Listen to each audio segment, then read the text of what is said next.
You're listening to episode 166, Leah's story, a son with hypoplastic left heart.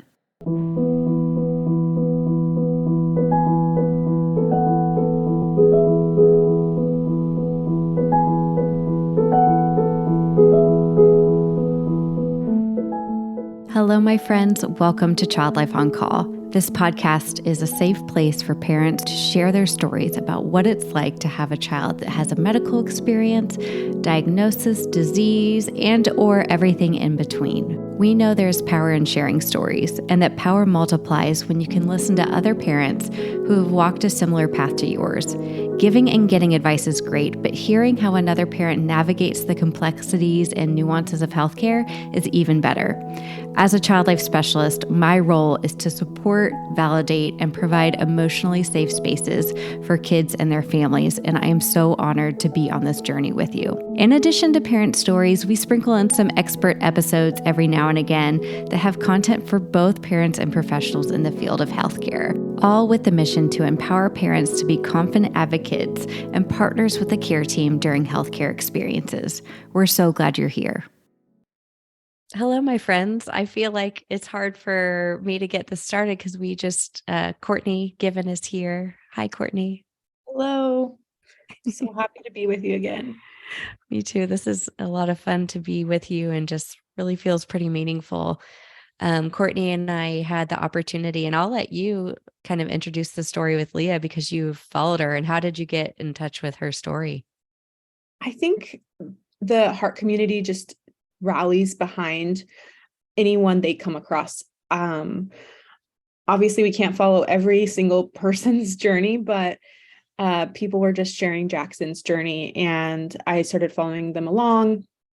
And any HLHS kid, I'm like, who's older than mine, I want to follow. I want to pay attention to, because it's like they're leading the way.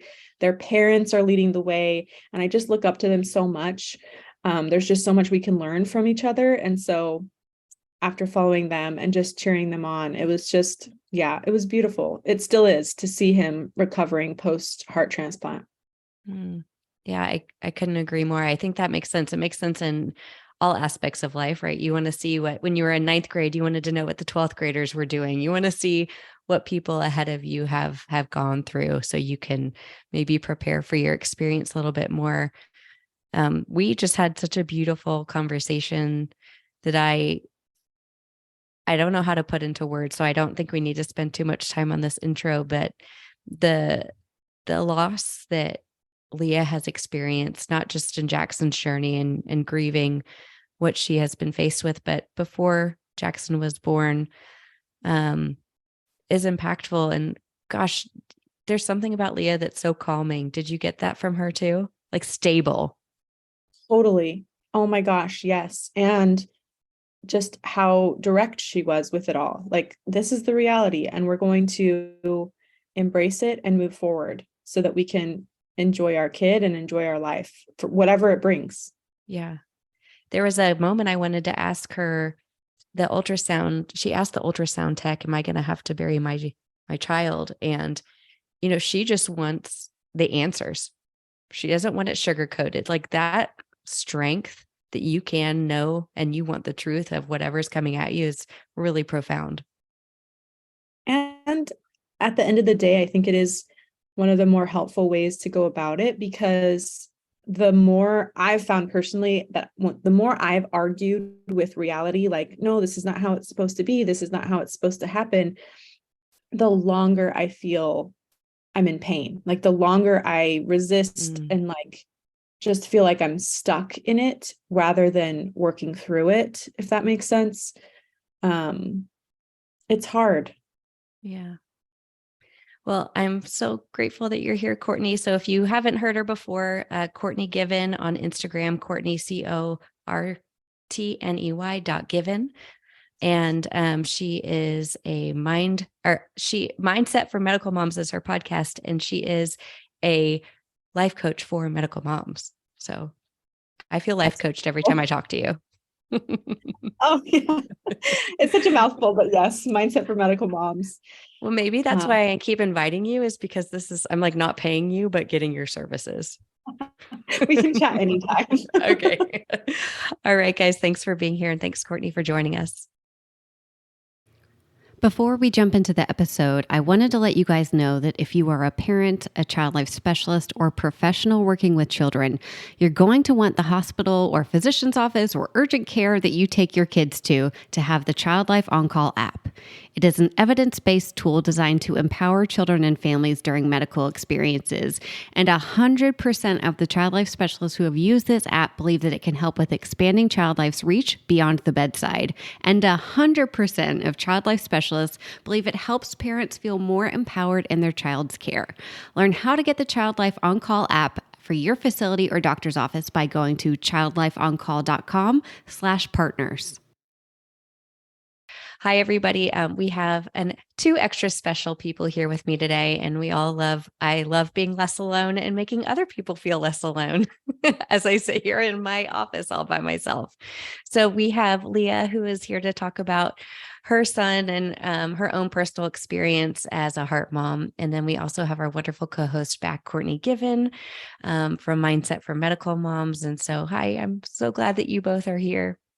Hi, thank you for having me. So happy to be here. We love having you. Well, I'm going to have you go ahead and kick it off, Leah, and just introduce our listeners to your family, where you guys live. I loved the pictures that you sent over. They involved, just so everybody knows, cows. Like cows came in two of the pictures, camo, a lot of smiles and silly faces. So I already know I'm going to like everything about you. Well, thank you. We're just a small family of four, myself, my husband, Jackson, who is my heart kiddo, and his little sister, May. We live out in a small rural community outside of Houston, Texas. And we have lots of cows and horses and dogs and cat. And just this morning, we woke up to a miniature donkey in our yard. So that's a new experience, but it's not out of the normal for out here. Oh, but so what do you do when there's a donkey in your yard? We just put it in a pen and wait for somebody to say, "Hey, I lost my donkey. Do you have it?" Wait, so is there a neighbor Facebook page for farm animal misplacement? Yes, there is. And it's currently waiting to be approved to see if, anybody has lost their donkey. I love it. And so, Courtney, you'll have to tell Leah where you live. It's kind of the opposite, I guess, of what she is. Yeah, I'm in Oahu, Hawaii. So it's bright and early over here. And you'll probably hear my kids get ready for school. But we have plans to go to the beach later. So Sweet. I can't complain. That's No donkeys. We do have lots of wild chickens, though. Ooh, love it. So, Leah, why don't you kind of take us back to the very beginning of finding out that something was going on with your son? And Courtney, I'd love to hear from you too, as Leah's telling her story, what really resonates with you about, because you guys are both heart moms and what you've been through. Well, at the very beginning was 20 weeks pregnant with your exciting anatomy scan to be told that you have to go see a fetal echo or get a fetal echo because they can't see all of your son's heart. And after many, many echoes, and they can't confirm the diagnosis while you're still pregnant, but they said, he has a heart abnormality called hypoplastic left heart syndrome. And they told me all of the success rate for, kids born with this.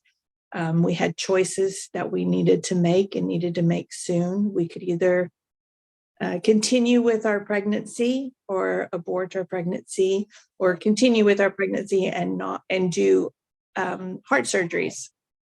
And he would need a minimum of 3 surgeries.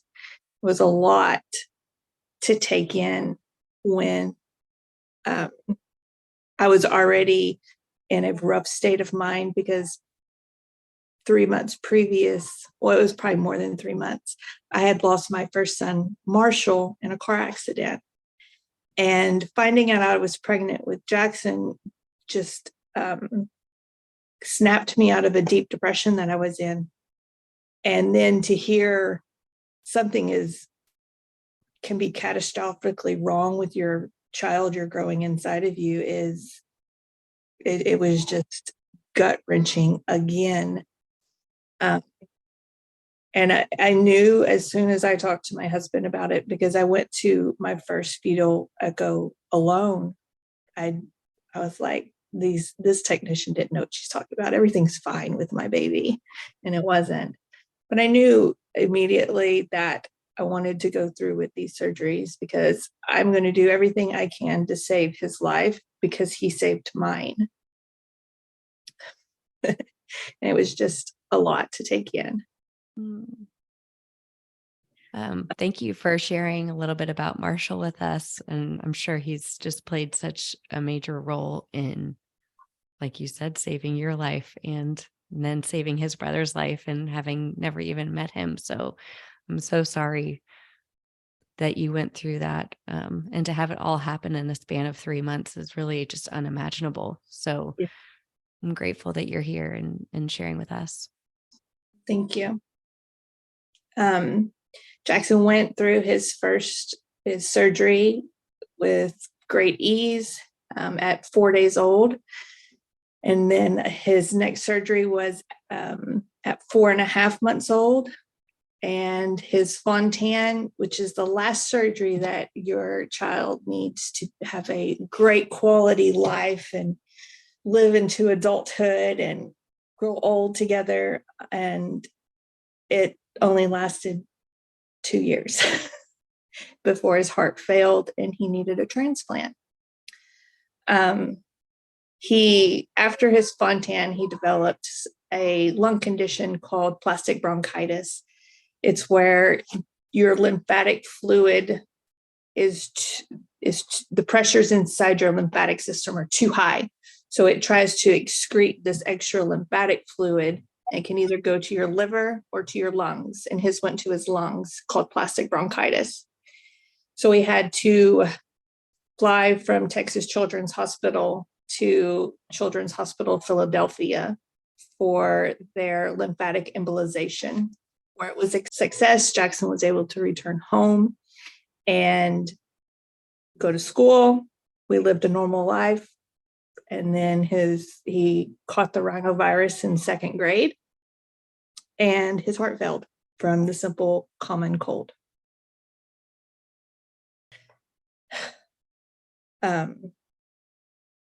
We kept taking him to the doctor for the cold. It wasn't getting better. And at 2:00 in the morning on September 23rd, we were told he was in severe heart failure and he would need a heart transplant.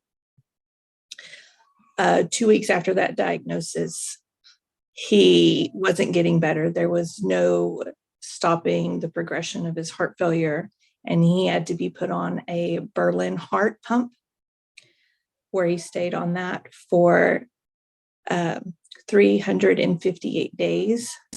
And we stayed in the hospital until he went to the hospital September 23rd of 2021.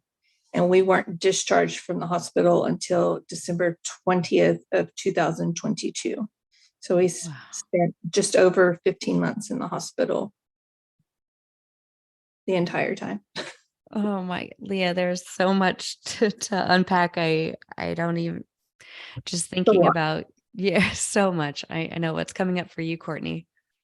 What was your communication like with Jackson? Because he's older, and I think a lot of times we see online the HLHS child is young, right? They're going through the first 2 surgeries, and that's when I think we see a lot of hypoplastic left heart babies. And then we have our older kids who are either post-Fontan or before Fontan. What was it like to talk to him about what was happening? Because obviously he's feeling super sick. He's just, going to school. My HLHSer is in her first year of kindergarten, and it's just they want to live. They just are so happy and go lucky. And what was that like? Jackson, when we told him that his heart was really, really sick and he was going to need a new one, he's went through all the other heart surgeries. And so this to him was just another heart surgery, though to us, it's completely life-changing. Before we agreed to the heart transplant, though, Jackson is older. And so that's a discussion that we had with him. Is this what he wants? We laid everything out for him. We didn't sugarcoat and say everything's going to be okay. We let him know that he may not live through this. He may not be able to stay strong enough to get a new heart. His heart was super, super sick. And he told us that, yes, this is what I want. I will fight and I will be strong. And he was during the whole thing. But it wasn't a decision that me and my husband decided ourselves that we were going to do. Like, yes, absolutely. But it was a conversation that we felt Jackson needed to be included in. And he was the one that made that final choice of let's fight. Wow. How did you come to that conclusion? Is that how you have always kind of approached it? And was it one conversation that you guys had, or was it kind of a sequence of conversations? It was a sequence. We found out that he was going to need the Berlin heart pump about 2 weeks from his heart failure diagnosis. So, we starting the conversation with like baby steps. Your heart's really sick and the doctors say that we need to stay here for a long time. Is that okay with you?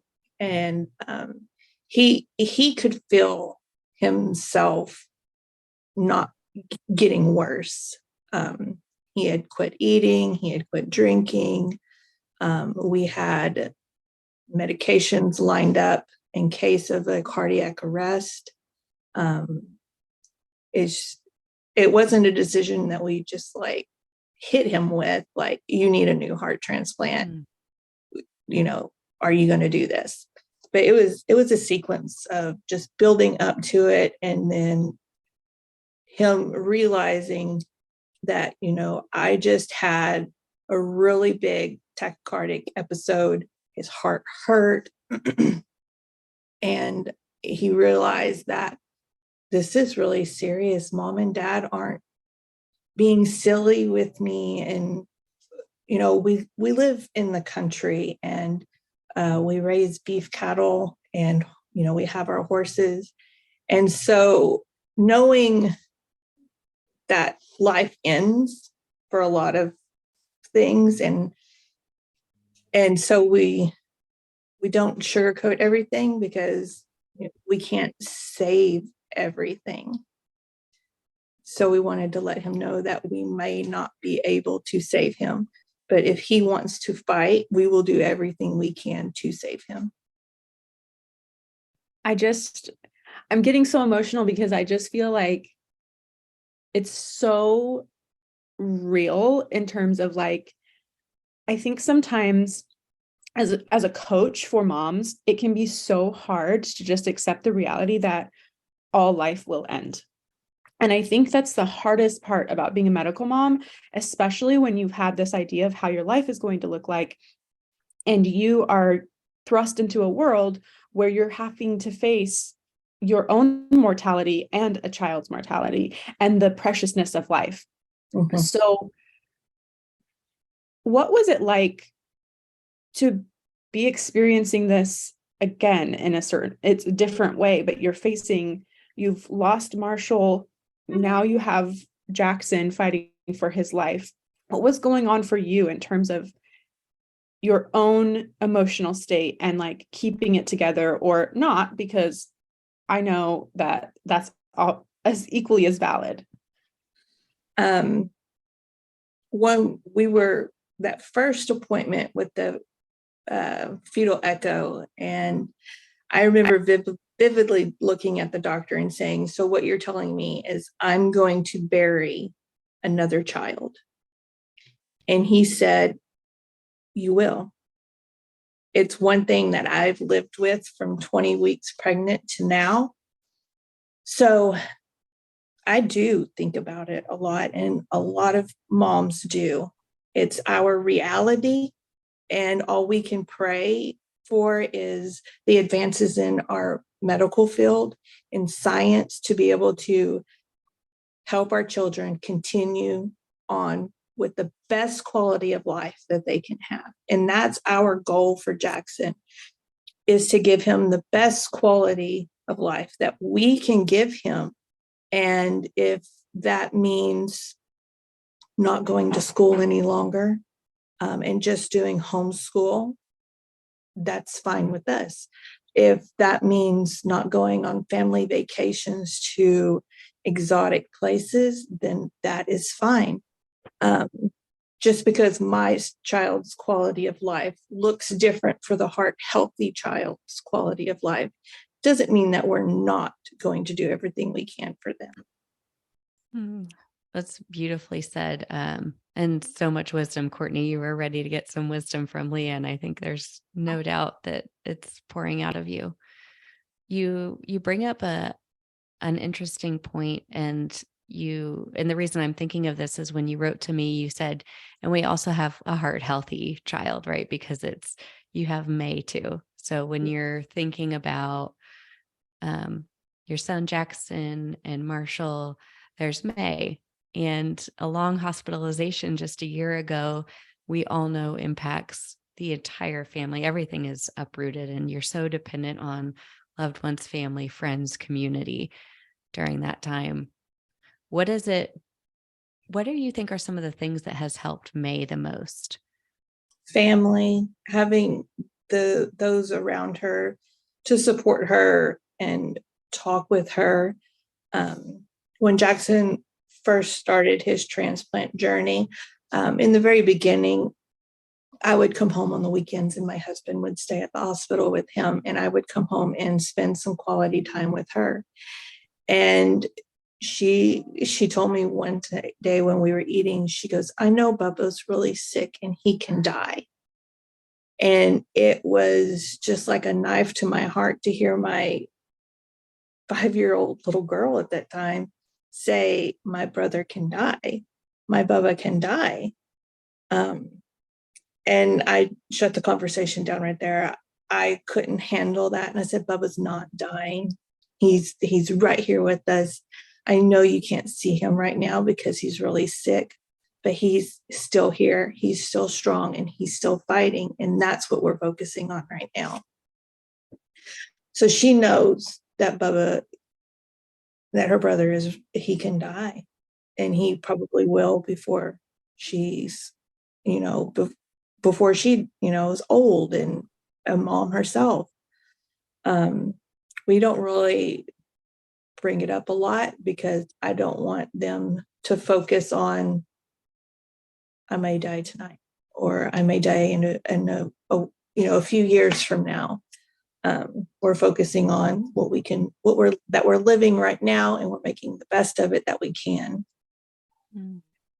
A few weeks ago, my daughter, who has HLHS, had concussion symptoms, and we took her to the ER.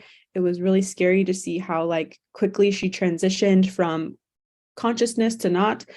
And afterwards, I was unprepared for my 8-year-old, who is her older sister, to start asking me about death. She, the next night, had a meltdown. My husband was not at home, and she was just sobbing on the floor, asking about, just saying I'm so afraid to get old and die. I'm so afraid of losing my family and not seeing my friends.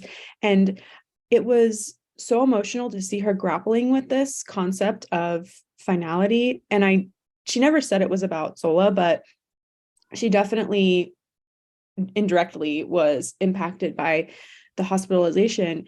And every time since then, she's been having like some anxiety since then at night, especially when she like starts thinking to herself. And that's exactly what I do with her and any of my clients that I've talked to about their fear about death, is that I always bring them back to the present. And I'm like, one day, I told my daughter, I was like, it's true, one day we all will die, but we don't know when that is. And so the best thing we can do with the use of our time is to come back to the present where we are now. Because if we're spending so much time in a future that doesn't exist, we miss out on what's currently going on in front of us. And anytime I'm personally upset, I do that too. And I just think that it's the only thing we can do. Absolutely. I think that those are amazing suggestions. And I think you know yourself too. And like, I love what you said, Leah, where you like, I had to shut that conversation down because, and like you, Courtney, you don't know when these things are going to pop up from kids. We know developmentally kids start to understand the finality of death around 6 or 7 years old. So they understand that life ends, right? And until then, they can have an understanding, but it really doesn't click and developmentally until that time. One of the questions I like to ask is, what sounds like the most scary part, or what makes you ask that question? And some of that discovery, because that opens up the conversation, and then always like the validating with what you feel too. Because I, as a kid, have always been afraid of death. Like people celebrated angels like in my church. And I was like, you people want to meet angels? Those scary people up in the sky? Like, so it's interesting to see what parts are the scariest. I love that she told you, Courtney, I'm scared of not being with my family and not seeing my friends, because that really can clue you into, oh, she's a really social person. She really relies on these personal relationships she has. Yeah, it was really hard for me. I had to like not make it about myself because I really wanted to like just cry. 100%. Yeah. But yeah, talking to her, I just kept bringing her back to the present. I was like, we are going to fill your life up with lots of experiences, and you work on building those relationships that are important to you, and that's all you can do. And I love what you said, Leah, about the quality of life that you are trying to provide for Jackson, because I think that another thing in medical motherhood is too often we're like, our expectations of how our life is going to go, and then what reality is. We think that our expectations was like the real version of motherhood, or like the real version of our life that we missed out on. And I think being able to adjust that and be like, no, what we're doing right now, keeping Jackson safe, giving him the best quality of life, is the best version of life in terms of being able to experience him and watch him grow. Because whatever, the number one thing HLHS has taught me is that life is way too precious and way too short. Yeah. When Jackson was about 5 years old, right after his Fontan, I really had to grieve that the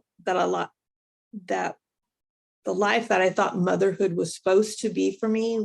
Growing up, you dream of your kids going to baseball and going to school and having, sleepovers and big birthday parties with lots of friends over. And then when you have a medically complex child that cannot do those things, some HLHS kids are, they play sports and things, but that wasn't in Jackson's, wheelhouse that he could do. And so as a mom, I had to stop and grieve the life that I thought I wanted that I would have for my children, because Jackson literally can't. And so that's one thing that I talk to a lot of moms about as well, is just, grieve. It's okay to grieve what you wanted for your children once you have a medically complex child, because it's just not physically and emotionally possible to have those ambitious dreams. What does grieving look like for you both? A lot of just alone time for me.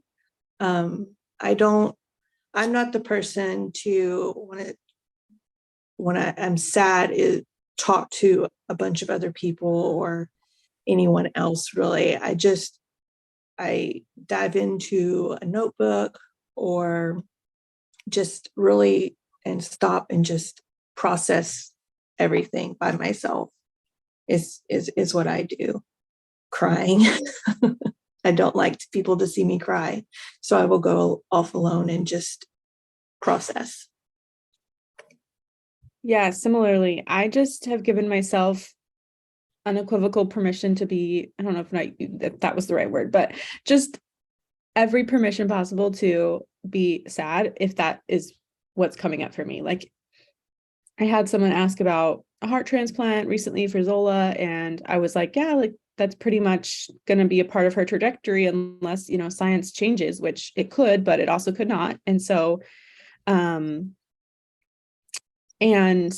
I totally, in my mind, have expected that I'll probably live longer than my daughter. And sometimes it hits me and I'm just really sad. I'm sad that that's the reality of life. I'm sad that kids die. I'm sad that death exists. I'm just sad that disease exists. I'm sad that human bodies aren't perfect.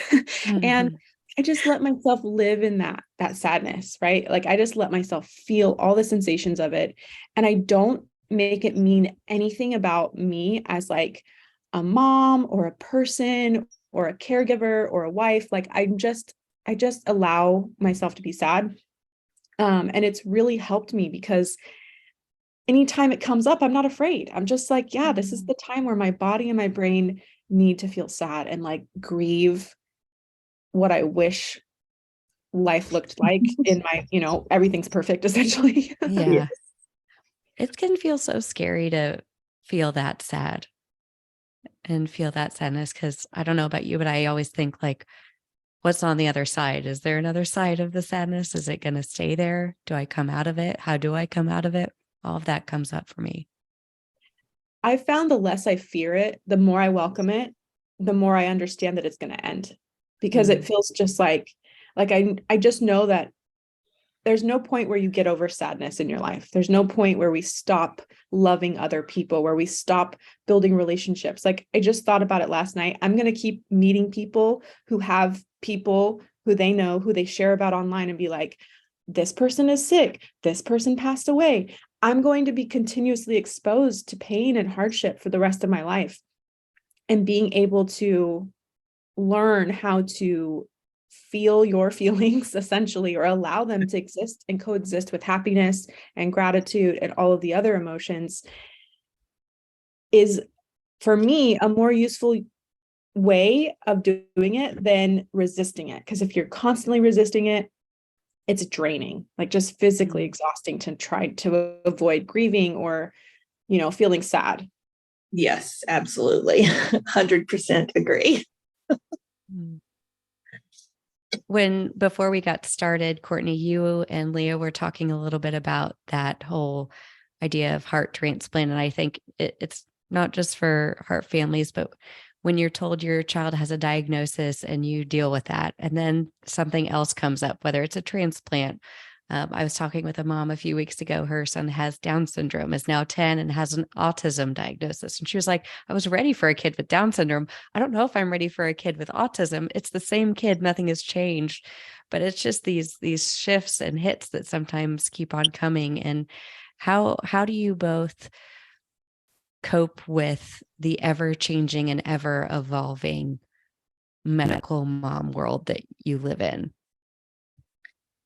When Marshall passed, my husband and I came up with a motto to live by, one breath, one step, and then one day at a time. And that's what we've been doing throughout Jackson's whole life. When it came down to them saying, he needs a transplant, we literally lived every moment by second, breath by breath. And as the days got easier, we were able to take it day by day. And essentially we've been living our lives just day by day. We're taking it one day at a time. Tomorrow is unknown, but we will face it when we get there. We do like to, plan out for what might happen in the future, but we don't dwell on it. We just take it really day by day, and that's how I've been able just to keep it together. Yeah, I have a very similar response. I have a similar motto for myself, and I'm just like, I can handle what's next, just the very, very, very next thing, right? Like, I'm not even talking about like a next diagnosis or a next thing, but I'm like, I can handle the next appointment. I can handle the next conversation. And I just remind myself that I'm going to do it anyway. So I might as well believe in myself along the way. I might as well be encouraging myself and Yes.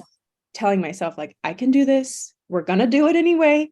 We're going to go through every imaginable scenario anyway. I'm going to, cheer myself on. And it's been really helpful for me to like be able to just be like, we can handle what's next. And it's like, I think what comes up is like, but how? Everyone wants to know, but like, how do we do it? And it's like, you just do it. There's no how. You just figure it out as you go. I was going to ask you, Leah, sometimes when I'm talking to medical moms, we talk about fears, and one thing I think of that's a comforting thought for me, and it's not universally comforting. I tell myself every worst fear I have, someone's lived through. Like, someone has lived through everything that I've feared. And you're on other sides of two major shifts, fears that people have endured. What is it like? How has this changed your perspective to go through loss, multiple diagnosis, being in the hospital for so long? What has changed for you in terms of how you're living your life? I really haven't changed much of the way that I live my life. We take precautions, of course. We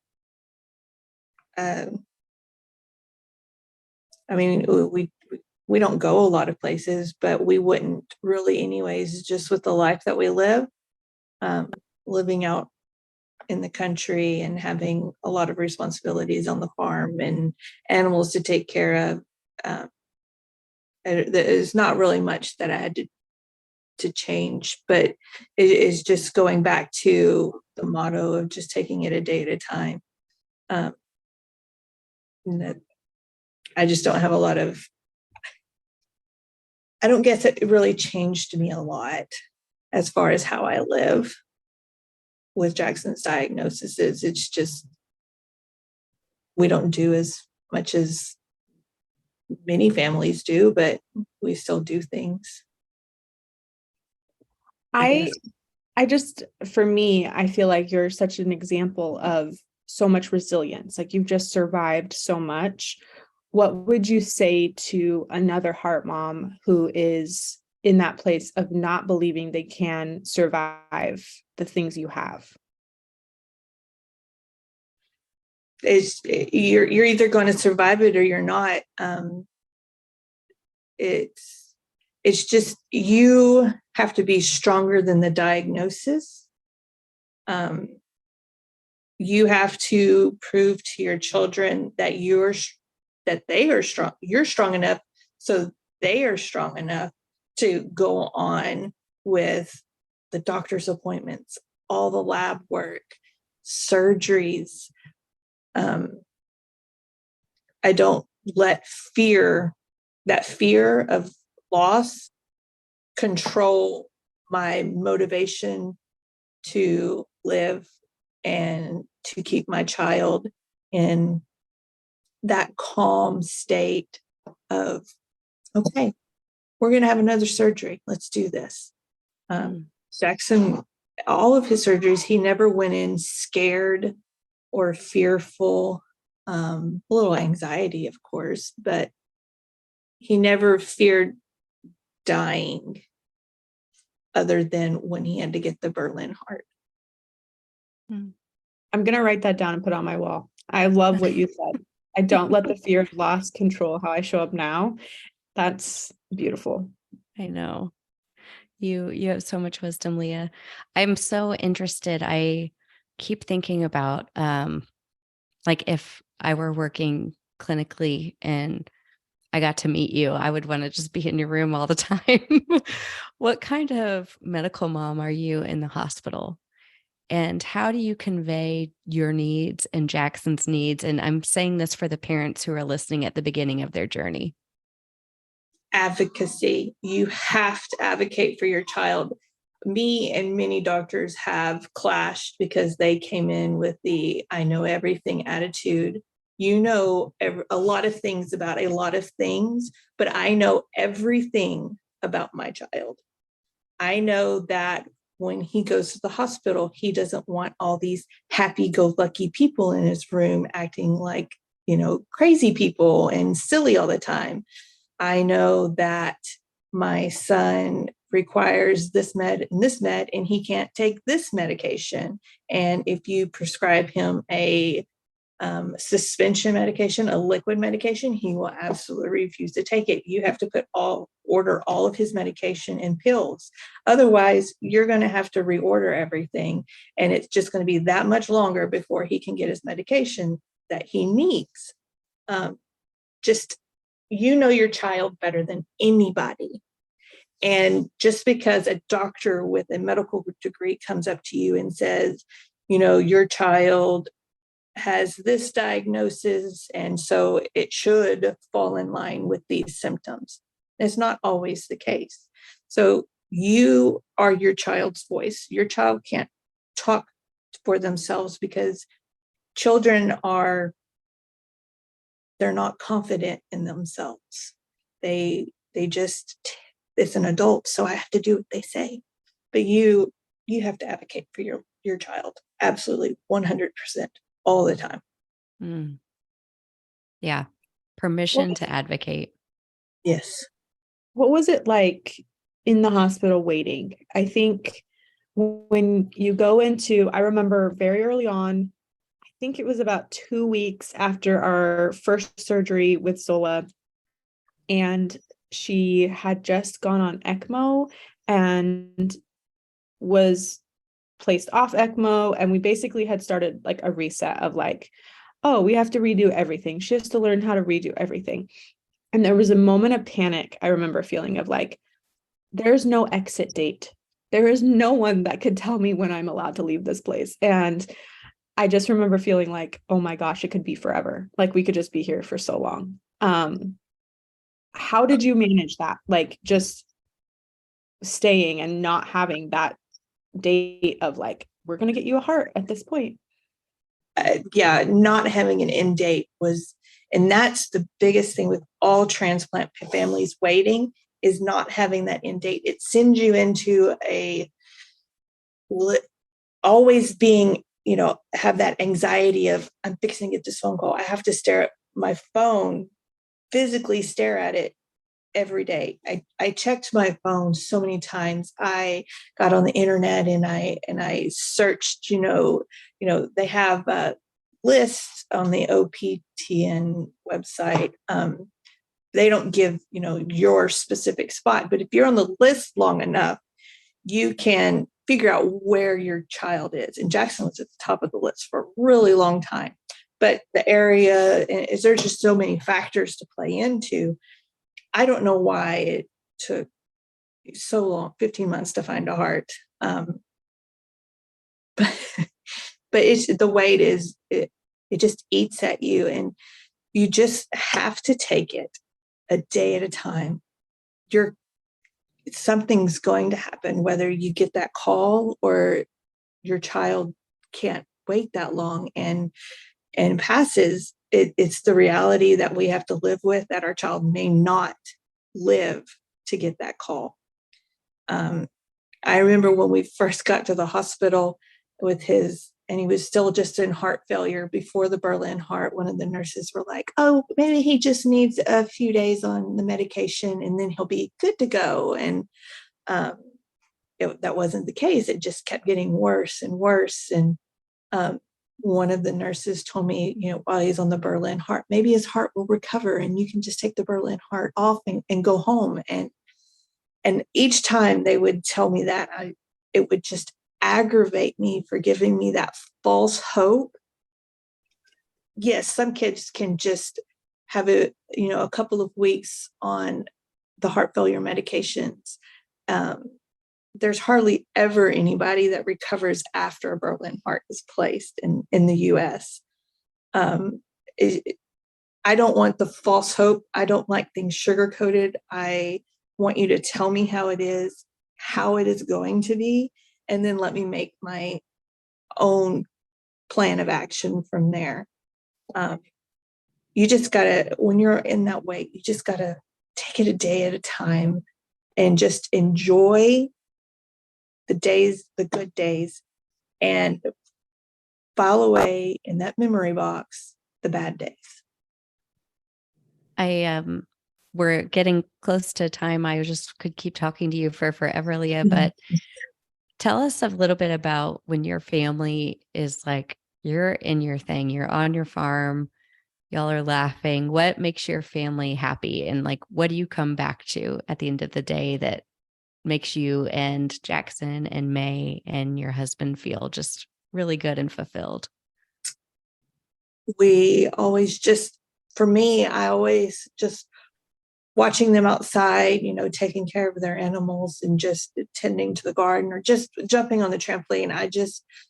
Every evening I think about, because of a donor, we are able to have this right now.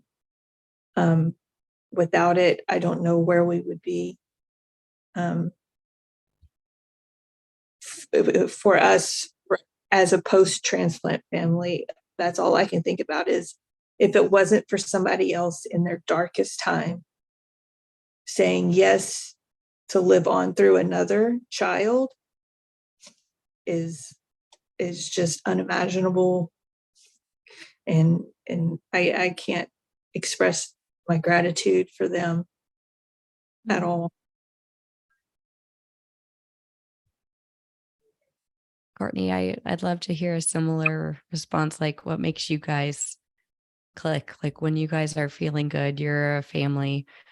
I would say I have to relate to Leah. Some of my greatest moments are just sitting and watching, not playing. I mean, not doing the coloring with them, not this, like not being somewhere. It's just sitting and watching and like observing it all and taking it all in. Yeah, actually the same.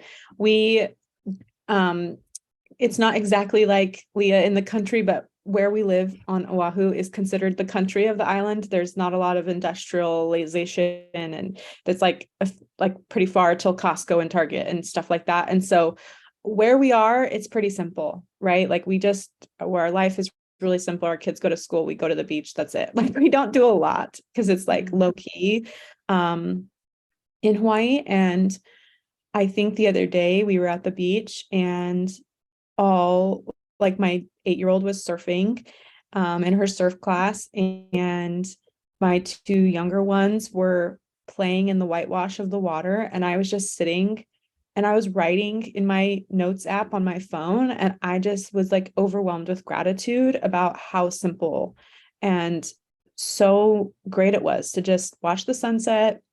My kids are laughing, seeing their joy running around, and I'm like, if I can it's those moments where I'm just like observing their joy.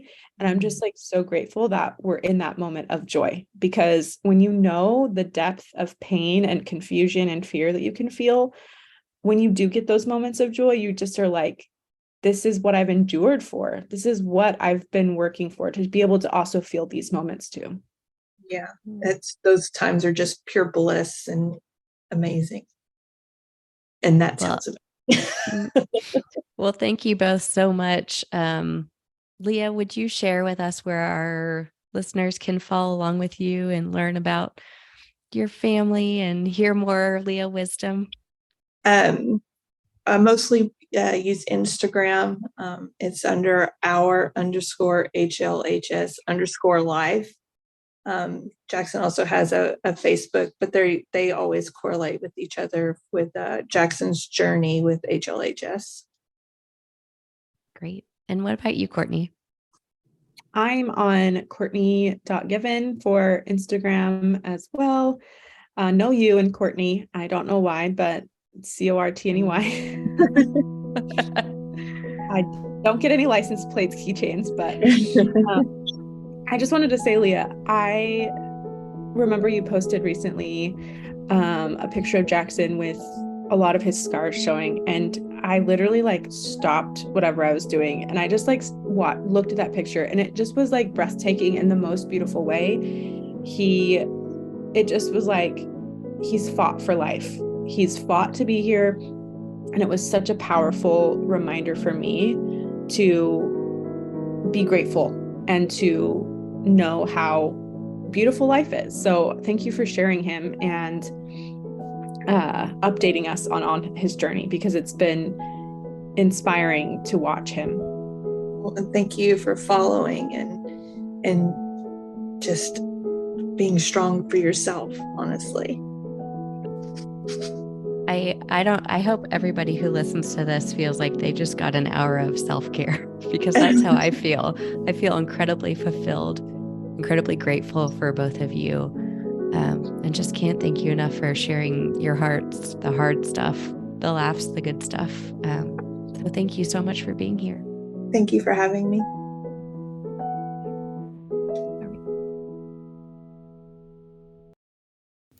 Thank you so much for joining us on the Child Life On Call podcast. The only reason this podcast keeps on going is because of you and listeners like you. So please join in on the conversation with us on Instagram, Facebook. I'm even on TikTok now, y'all, making a fool of myself. I haven't danced yet, but maybe it's coming. You can find us at Child Life On Call. We also have a website, and that has all of our information about the Child Life Circle, about the Child Life On Call app, and a blog with new information all the time. That's childlifeoncall.com. Thank you again from the bottom of my heart for listening to these episodes and being a part of this community.